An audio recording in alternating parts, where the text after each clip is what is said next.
বিসমিল্লাহির রহমানির রহিম।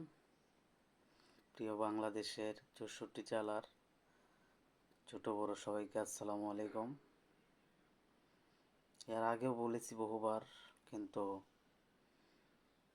আমার কথায় কেউ গুরুত্ব দেয় নাই। দয়া করে আজকে গুরুত্ব দিয়েন আমার কথা।